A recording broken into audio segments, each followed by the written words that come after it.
ஆண்டவராகிய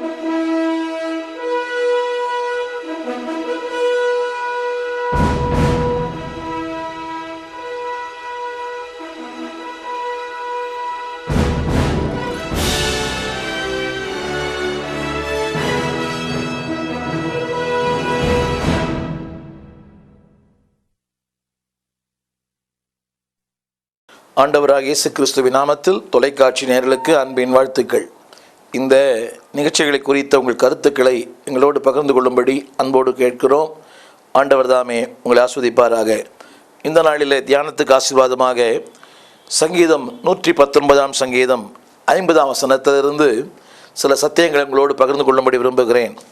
நாம் வாழ்கிற இந்த உலகம் போராட்டம் நிறைந்த ஒரு உலகம், பாடுகள் நிறைந்த உலகம், பிரச்சனை நிறைந்த உலகம். Every man as a pain, every man as a problem, every man as a pressure.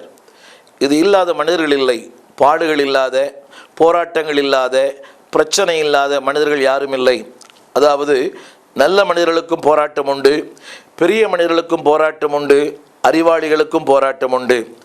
இப்படி சொல்லுவார்கள், good man, great man and well instructed man. நல்ல மனிதர்கள் பாடுபடுகிறார்கள், பெரிய மனிதர்கள் பாடுபடுகிறார்கள், அதாவது அறிவாளிகளும் சிறந்தவர்களும் பாடுபடுகிறார்கள். அப்படியானால் இந்த பாடுகளுக்கு மத்தியில் மாற்று வழி என்ன? மாற்று வழி ஒரே வழிதான். அந்த வழி ஆண்டவர் காட்டுகிற வழி. 119 சங்கீதம் 50 சொல்லுகிறது, என் சிறுமை என் ஆறுதல். இந்த வார்த்தையை அழுத்தி சொல்ல விரும்புகிறேன். என் சிறுமை என் ஆறுதல். My afflictions my comforts. அன்பானவர்களே, எங்கே சிறுமை இருக்கிறதோ, எங்கே பாடுகள் இருக்கிறதோ, அங்கே நிச்சயமாய் ஆறுதல் உண்டு. அதாவது தமிழ் வேதாமத்தில் சிறுமை என்று எழுதப்பட்டிருக்கிறது, ஆங்கில வேதாமத்தில் அஃப்ளிக்ஷன்ஸ் என்று எழுதப்பட்டிருக்கிறது. ரெண்டுமே அதிகமான அர்த்தங்கள் கொண்டது. இந்த பூமியிலே பல நேரங்களிலே நாம் சிறுமைப்படுத்தப்படுகிறோம். மனிதர்களால், உறவுகளால், சொந்தங்களால், பிள்ளைகளால், நண்பர்களால். யாருக்காக பாடுபட்டோமோ அவர்களாலே பாடுபடுத்தப்படுகிறோம். இந்த பூமியிலே தாங்கிக் கொள்ள முடியாத ஒன்று சிறுமை. இன்றைக்கு அநேகர் சொல்லுகிற வார்த்தை, என் பிள்ளை என்னை மதிப்பதில்லை, என்னுடைய குடும்பத்தார் என்னை மதிப்பதில்லை. தகப்பன் சொல்லுகிற வார்த்தை, நான் பெற்று வளர்த்தேன், அவர் என்னை கனம் பண்ணுவதில்லை. அன்பானவர்களே, இந்த உலகம் சிறுமைப்படுத்தப்படுகிற ஒரு உலகம். உங்களை சிறுமைப்படுத்துகிற பலர் இருக்கலாம். இந்த நாளிலே ஆண்டவர் சொல்கிற வார்த்தை, உங்கள் சிறுமையிலே உங்களுக்கு ஒரு ஆறுதல் உண்டு. அந்த ஆறுதல் என்னவென்றால் 50 வசனம் சொல்கிறது, உம்முடைய வாக்கு என்னை உயிர்ப்பிக்கிறது. இந்த நாளிலே என்னுடைய செய்தி என்னவென்றால், சிறுமைப்படுகிற, உபத்திரவப்படுகிற, பாடுபடுகிற என் அன்பான கர்த்தருடைய பிள்ளையே, இவைகளுக்கு மாற்று வழி என்பது இல்லை. இன்றைக்கு அநேகர் பாடுகள் மத்தியில், சிறுமைகளுக்கு மத்தியில் மாற்று வழிகளை கையாள முயலுகிறார்கள். அன்பானவர்களே, மாற்று வழிகள் தெரியும், ஆனால் அந்த மாற்று வழிகள் பயன்படாது. there is no other way. இன்றைக்கு என் சிறுமையிலே அதில் தப்பித்துக் கொள்வதற்கு, உபத்திரவத்தை தப்பித்துக் கொள்வதற்கு மனிதனுக்கு பல வழிகள் தெரியும், ஆனால் அந்த வழிகள் ஒரு நாளும் பலன் தராது. இந்த நாளிலே என்னுடைய செய்தி என்னவென்றால், இந்த நாள் உலகத்தில் 2 வித்தியாசமான ஆறுதல் உண்டு. ஒன்று உலகம் கொடுக்கிற ஆறுதல், இன்னொன்று தேவன் தரும் ஆறுதல். உலகம் கொடுக்கிற ஆறுதல் தற்காலிகமானது. அது ஒருவேளை உங்கள் பாக்கெட்டை நிரப்பலாம், ஆனால் உங்கள் மனசை நிரப்ப முடியாது. ஆனால் தேவன் தருகிற ஆறுதல் உங்கள் மனதையும் நிரப்பும், உங்களுடைய வாழ்க்கையின் தேவைகளை நிரப்பும். நாளிலே ஆறுதலை குறித்துகளோடு பேச விரும்புகிறேன். Number 1, the outward comforts. வெளிப்புறமான ஒரு ஆறுதல், வெளிப்புறமான ஆசீர்வாதங்கள். இந்த உலகம் காண்கிற ஒன்றைத்தான் அதிகமாய் கனம் பண்ணுகிறது, காண்கிற ஒன்றைத்தான் அதிகமாய் மதிப்பிடுகிறது. ஆனால் தேவனோ காணக்கூடாத ஒன்றை மதிப்பிடுகிறார். இந்த லூக்கா சுவிசேஷம் 12ஆம் அதிகாரத்தில் ஒரு ஐஸ்வரனை குறித்து எழுதப்பட்டிருக்கிறது. லூக்கா 12:17 அவனை குறித்து வேதம் சொல்லுகிறது. அவன் சொல்லுகிறான், என் தானியங்களை சேர்த்து வைப்பதற்கு இடமில்லை. அவன் சொல்லுகிறான், அவைகளை பெரிதாய் கட்டினான். அதாவது ஏராளமான பொருட்கள் விளைந்தது, எல்லாம் இருந்தது. அவன் சொல்லுகிறான், அநேக வருஷங்களுக்கு சேர்த்து வைத்திருக்கிறேன். ஆத்துமாய் பார்த்து சொல்கிறான், நீ புசித்து குடித்து பூரித்து இளைப்பாயிரு. அன்பானவர்களே, பாருங்கள், இவன் செல்வந்தன் வேதம் சொல்கிறது. ஆனால் அப்படிப்பட்ட செல்வந்தனுக்குள்ளே ஒரு மிகப்பெரிய கேள்வி, நான் என்ன செய்வேன்? ஒருவேளை இதற்கு நீங்கள் பல விளக்கங்களை தரலாம். ஆனால் வேதம் தரும் விளக்கம் என்னவென்றால், இப்படிப்பட்ட ஆறுதல் நிறைந்த ஒரு மனிதன், செல்வம் நிறைந்த ஒரு மனிதன், வேதம் சொல்கிறது, அவனுடைய களஞ்சியங்களை பெரிதாய் கட்டினான், செல்வமாய் வாழ்ந்தான், புசித்தான், குடித்தான், இளைப்பாறினான், மிகுந்த சிறப்பாய் இருந்தான். ஆனால் அவனுடைய ஆறுதல் அவனுக்கு பலன் தரவில்லை. அவனுடைய சொத்து அவனுக்கு பலன் தரவில்லை. அவனுடைய வசதிகள் அவனுக்கு பலன் தரவில்லை. அவன் சொன்னான், நான் என்ன செய்வேன்? அன்பானவர்களே, இந்த நாளிலே அங்கே ஒரு கேள்விக்குறி இருக்கிறது. நான் என்ன செய்வேன்? யோசித்து பாருங்கள். இன்றைக்கு பணம் உள்ளவனுடைய வீடு இன்றைக்கு அதாவது தூக்கம் இல்லாமல் இருக்கிறது. பணம் இல்லாதவன் வீடு துக்கத்தால் நிறைந்திருக்கிறது. இரண்டு பேருக்குமே பிரச்சனை. இந்த மனிதனுடைய வாழ்க்கையில் அவன் சொல்கிறான், நான் என்ன செய்வேன்? இந்த நாளிலே என் அன்பான சகோதரனே, அவுட்வர்ட் கம்ஃபர்ட்ஸ், வெளிப்புறமான இளைப்பாறுதல் அல்ல.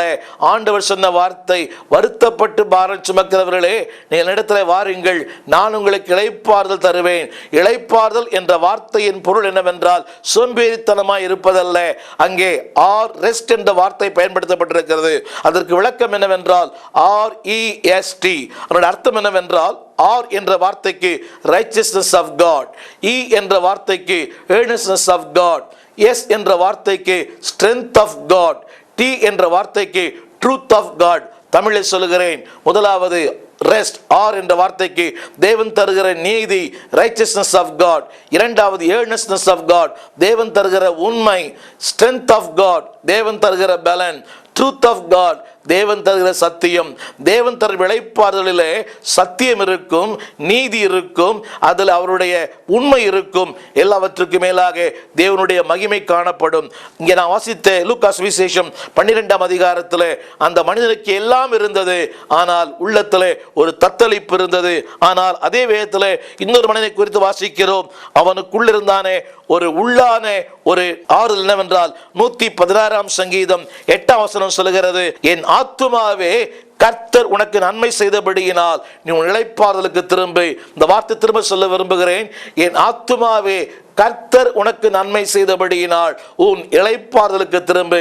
உங்களுக்கு புரியும் நினைக்கிறேன். கர்த்தர் நன்மை தரும்போது அதில் இளைப்பாறுதல் உண்டு. இந்த உலக தருகிற இளைப்பாறுதலிலே குழப்பங்கள் உண்டு, கேள்விகள் உண்டு, அதில் ஒரு தயக்கம் உண்டு, பயம் உண்டு. இந்த நாளிலே என் அன்பான சகோதரனே, என் அன்பான சகோதரியே, உன் சிறுமையிலே உறவுகள் உனக்கு ஆறுதல் அல்ல. உன் சிறுமையிலே உங்கள் சொந்தங்கள் உனக்கு ஆறுதல் அல்ல.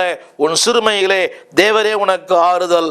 அதாவது வெளிப்புறமான ஆறுதல் அல்ல, உள்ளான ஆறுதலே ஆறுதல். ஒருவேளை ஆறுதலுக்காக எங்கேயோ ஏங்கி அலையலாம், தேடி அலையலாம், அவை உனக்கு ஆறுதலை தராது. யோபின் நண்பர்கள் ஆறுதலை கொடுக்க வந்தார்கள், ஆனால் அவனை அலட்டினார்கள். நாளிலே உலகம் கொடுக்கிற ஆறுதல் குறைவானது, உலகம் கொடுக்கிற ஆறுதல் தற்காலிகமானது. இந்த ஆறுதல் எப்படி பெற முடியும்? 3 காரியங்களை சொல்ல விரும்புகிறேன். 1, வார்த்தையினாலே. 2, தேவனோடு இருக்கிற அந்த உறவினாலே. 3ஆவதாக அன்பானவர்களே, பரிசுத்த ஆவியானவராலே. முதலாவது வார்த்தை இளைப்பாறுதலை தருகிறது. 2வது தேவனோடு உள்ள தொடர்பு. 1000 பிரச்சனை இருந்தாலும், 1000 மனப்போராட்டம் இருந்தாலும், ஒரு 5 நிமிடம் தேவனோடு நீங்கள் கண்ணீர் விட்டு போராடி பாருங்கள், கண்ணீர் விட்டு ஜெபித்து பாருங்கள். ஒரு மாபெரும் இளைப்பாறுதலை நீங்கள் காண முடியும், மாபெரும் ஆறுதலை காண முடியும். 3ஆவதாக அன்பானவர்களே, தேவன் கொடுக்கிற பரிசுத்த ஆவியானவராலே ஒரு ஆறுதல், பரிசுத்த ஆவியானவராலே ஒரு மிகப்பெரிய இளைப்பாறுதல். இந்த நாளிலே என்னுடைய செய்தியினுடைய முடிவாக சொல்ல விரும்புகிறேன். தேவன் தருகிற ஆறுதல் முடிவில்லாத ஆறுதல். தேவன் தருகிற ஆறுதல் அன்பானவர்களே இந்த உலகம் தர முடியாத ஆறுதல். அதாவது தேவன் தருகிற ஆறுதலே அன்பு இருக்கும், அவருடைய வல்லமை இருக்கும், அவருடைய ஞானம் இருக்கும். அன்பானவர்களே, இந்த ஆறுதலை பெற்றுக்கொள்ள ஒரே வழி தேவனுடைய வார்த்தை. திரும்ப சொல்லுகிறேன், என் சிறுமையில் உம்முடைய வார்த்தை வார்த்தை எனக்கு ஆறுதல். இந்த நாளிலே அந்த வார்த்தை எந்த அளவுக்கு நீங்கள் கனம் பண்ணுகிறீர்கள், வார்த்தையை வாசிக்க வாசிக்க, வார்த்தையை கனம் பண்ண உடைய வாழ்க்கையிலே ஆறுதல் நதி போல புறப்பட்டு வரும். இந்த நாளிலே இந்த செய்தியை கேட்டுக்கொண்டிருக்கிற உங்கள் வாழ்க்கையிலே நீங்கள் கடந்து போகிற பாதை கண்ணீரின் பாதை. அது யாருக்குமே புரியாமல் இருக்கலாம். மனிதனுக்கு வார்த்தைகள் மட்டுமே புரியும், உங்களை படைத்தவருக்கு உணர்ச்சிகளே புரியும். உங்கள் சிறுமை உங்களுக்கு ஆறுதல். உங்கள் சிறுமையிலே உங்களை ஆறுதல் படுத்துகிற கர்த்தர் உங்களோடு கூட இருக்கிறார். வெளிப்புறமான ஆறுதல் வேண்டாம். தேவன் தருகிற ஆறுதலுக்கு ஏங்கி நில்லுங்கள். தேவன் தருகிற ஆறுதல் உங்களை நிரப்பும், உங்களை வாழ வைக்கும், உங்கள் வாழ்க்கையிலே ஒரு அர்த்தத்தை தரும். எனவே தேவன் தருகிற ஆறுதலாலே, வசனத்தாலே, ஆவியானவராலே, தேவனோடு இருக்கிற உறவினாலே வளருங்கள். நிறைவான ஆறுதல் உங்களுக்கு உண்டு. அன்றைக்கு ரூத் சொன்னது போல அவராலே உனக்கு நிறைவான ஆறுதல் உண்டாயிருக்கும். நிச்சயமாக இந்த ஆறுதலை கர்த்தர் உங்களுக்கு தருவார். எதை இழந்தாலும் பரவாயில்லை, ஆண்டவருடைய அன்பை இழந்து விடாதிருங்கள். எதை இழந்தாலும் பரவாயில்லை, அவருடைய உறவை இழந்து விடாதிருங்கள். அந்த உறவிலே ஒரு ஆறுதல் உண்டு, மேலான ஆறுதல், நித்தியமான ஆறுதல், நிரந்தரமான ஆறுதல். அந்த ஆறுதலை கர்த்தர் உங்களுக்கு தரும்படியாய் ஜெபிப்போம். கண்களை மூடி. நல்ல தகப்பனே, இந்த நாளிலே எங்கள் சிறுமையிலே உம்முடைய வாக்கு எங்களுக்கு ஆறுதலாக இருக்கிறதுக்காக நன்றி. நாங்கள் ஐஸ்வர்யமுள்ள மனிதனை வாசித்தோம். களஞ்சியங்களை பெரிதாய் கட்டினான், மிகப்பெரிய செல்வமாய் வாழ்ந்தான், புசித்தான், குடித்தான், ஆண்டவரை ஆர்ப்பரித்தான், ஆனாலும் குழப்பத்தோடு வாழ்ந்தான். இந்த பூமியில் எங்களுக்கு என்று ஒன்றுமில்லாவிட்டாலும் இந்த கொடுத்திருக்கிற தெளிவுக்காய் நன்றி, மனரம்யத்திற்காய் நன்றி. ஆண்டவரே, உம்முடைய வசனம் எங்களுக்கு ஆறுதல். எங்கள் சிறுமையிலே அதுவே எங்களை ஆற்றுகிறது, தேற்றுகிறது. தொடர்ந்து வார்த்தையால் ஆறுதல் பெற அவனுடைய சங்கீதக்காரர் 116 சொன்னது போல கர்த்தர் நன்மை செய்தபடியினாலே நீ இளைப்பாறு. ஆமாண்டவரே, நீர் கொடுக்கிற நன்மையிலே இளைப்பாறுதல் உண்டு. அந்த இளைப்பாறுதலை பெற்றுக்கொண்டு உமக்காக வாழ எங்களுக்கு பலன் தாரும். இயேசுவின் நல்ல நாமத்தில் எங்கள் நல்ல பிதாவே, ஆமேன், ஆமேன். அன்பான நேயர்களே, கடந்த வாரங்களிலே 23ஆம் தேதியிலிருந்து கடந்த 1ஆம் தேதி வரை இருண்ட கண்டமான ஆப்பிரிக்க தேசத்தில் முதன்முறையாக ஊழியம் செய்ய கர்த்தர் உதவி செய்தார். இதுவரை உலகத்தின் பல தேசங்களிலே அறியப்படாத மக்கள் மத்தியிலே ஊழியம் செய்ய கர்த்தர் வாசல்களை திறந்தார். ரஷ்யாவிலே, சைபீரியாவிலே, போலந்து, பிரேசில் என்று சொல்லுகிற மிகவும் பின்தங்கிய நாடுகளிலெல்லாம் அநேக ஆயிரக்கணக்கான ஊழியர்களுக்கு பிரசங்கம் பண்ண தேவனுடைய வார்த்தையை போதிக்க உதவி செய்தார். கடந்த ஆண்டில் பிரேசில் நடந்த கூட்டத்தில் 35,000 பேர்களுக்கு தேவனுடைய வார்த்தையை அறிவிக்க கர்த்தர் பயன்படுத்தினார். இந்த ஆண்டில் ஆரம்பத்தில் கென்யாவிலேயும் டான்சானியா என்று சொல்கிற 2 மிகப்பெரிய தேசங்களிலேயும் ஊழியர்களுக்காக தேவனுடைய வார்த்தையை தொடர்ந்து அங்கேயே தங்கி அவர்களுக்கு வார்த்தையை போதிக்க, தலைவர்களை உருவாக்க கர்த்தர் உதவி செய்தார். அவர்கள் சொன்ன ஒரு வார்த்தை, அந்த பகுதிக்கு, அந்த மிகோரி என்று சொல்லுகிற அந்த பகுதிக்கு ஒரு மிகப்பெரிய அது ஒரு மாவட்டம், நைரோபியிலிருந்து ஏறக்குறைய 500 மைல் தூரத்தில் இருக்கிற அந்த மிகோரி என்கிற அந்த மாவட்டத்தில் ஒரு சொன்ன முதல் வார்த்தை, அந்த பட்டணத்துக்கு வந்த முதல் இந்தியன் என்று சொன்னார்கள் ஆங்கில வார்த்தை அறிவிப்பதற்கு. அன்பானவர்கள், அதை குறித்த புகைப்படங்களை பார்க்கலாம். நம்மை விட ஏழ்மையானவர்கள், பின்தங்கினவர்கள், வசனத்தில் அதிகமாய் வளர்ச்சி பெறாதவர்கள், அப்படிப்பட்ட ஊழியர்களுக்கு கர்த்தருடைய வார்த்தையை அறிவிக்க கர்த்தர் உதவி செய்தார். அதிகமான போராட்டங்கள், சரீரத்திலே போராட்டங்கள், அங்கே சரியான பாதைகள் இல்லை, மின்சாரம் இல்லை, கழிப்பிடம் இல்லை, நல்ல ஆகாரம் இல்லை, அதிகமான பிரச்சனைகள். ஆனாலும் அந்த பிரச்சனை மத்தியிலே கர்த்தர் அவர்களுக்காக பேச ஒரு வாய்ப்பை தந்தார். தொடர்ந்து அந்த மக்களுக்காக ஜெபியுங்கள். அந்த மக்களையும் இருண்ட கண்டமாக இந்த ஆப்பிரிக்காவில் கர்த்தருடைய வல்லமை, கர்த்தருடைய வெளிச்சம், கர்த்தருடைய தீபம் தேசத்தில் பிரவேசிக்க வேண்டிக் கொள்ளுங்கள். எங்களையும் உங்கள் ஜபத்தில் தாங்கும்படி அன்பாய் கேட்கிறோம். இதை குறித்த புகைப்படங்களை பாருங்கள். கர்த்தர் உங்களை ஆசீர்வதிப்பார். ஆமென்.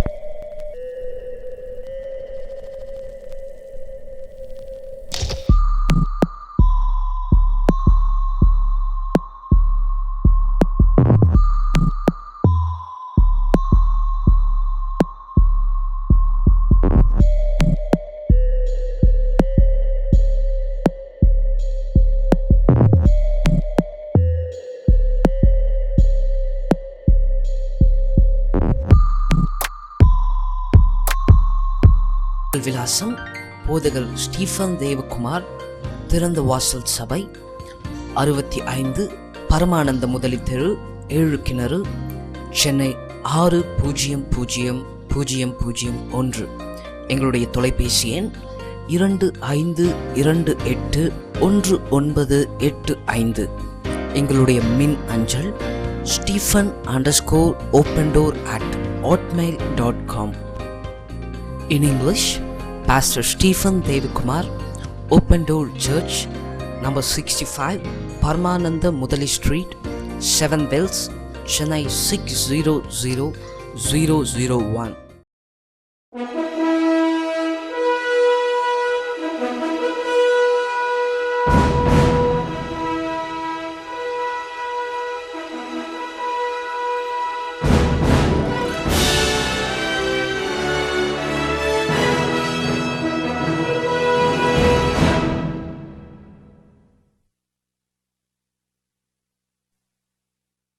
ஆண்டவர் இயேசு கிறிஸ்துவின் நாமத்தில் தொலைக்காட்சி நேயர்களுக்கும் என்னுடைய அன்பின் வாழ்த்துக்கள்.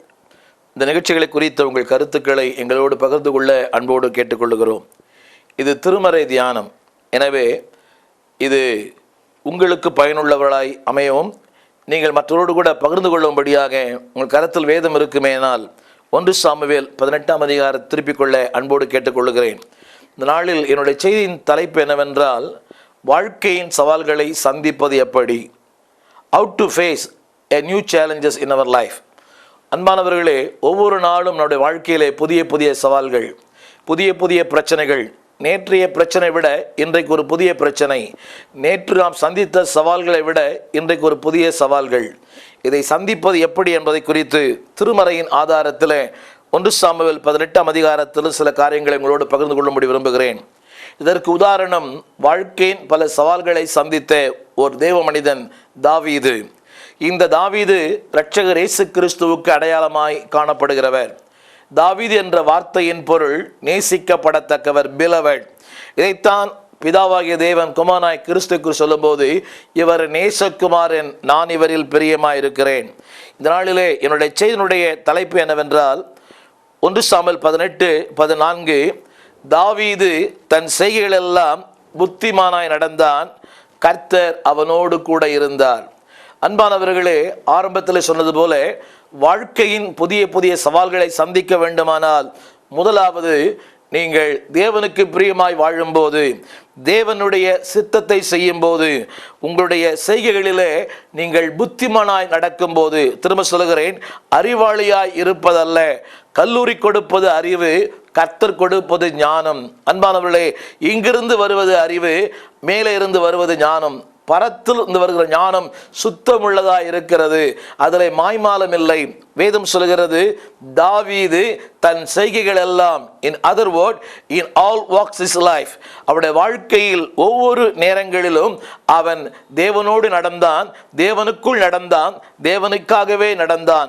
அவன் வாழ்க்கையிலே பலமுனை போராட்டம். 17ஆம் அதிகாரத்தில் 28ஆம் வசனம் சொல்கிறது, அவன் சொந்த சகோதரர்கள் அவன் மேல் கோபம் கொண்டு, நீ வனாந்திரத்திலே நீங்க வந்தது என்ன? அன்பானவர்களே, அவருடைய சொந்த குடும்பத்தார் அவனுடைய அழைப்பை அங்கீகரிக்கவில்லை, அவருடைய அபிஷேகத்தை அங்கீகரிக்கவில்லை, அவனுக்குள் தேவன் வைத்திருக்கிற கிருபைகளை அவர்கள் புரியாமல் வாழ்ந்தார்கள். சொந்த குடும்பத்திலே அவன் குறைவாய் மதிப்பிடப்பட்டான். அதே வேளையிலே 18ஆம் அதிகாரத்தில் யாருக்காக தன் வாழ்க்கையை பணைய வைத்து கோலியாத்தை எதிர்த்து வெற்றியை தந்தானோ அதே சவுல், வேதம் சொல்கிறது, அவனை அந்நாள் முதற்கொண்டு சவுல் தாவீதை காய் மகாரமாய் பார்த்தான். 18ஆம் அதிகாரம் 9ஆம் வசனம், அவனுக்கு பலமுனை போராட்டம். அது மட்டுமல்ல, அவன் மனைவி அவனை அற்பமாய் எண்ணினாள், சொந்த பிள்ளையால் அதாவது பகைக்கப்பட்டான். வாழ்க்கையிலே மாபெரும் ஒரு தேவ மனிதனுக்கு குடும்பத்தில் போராட்டம்.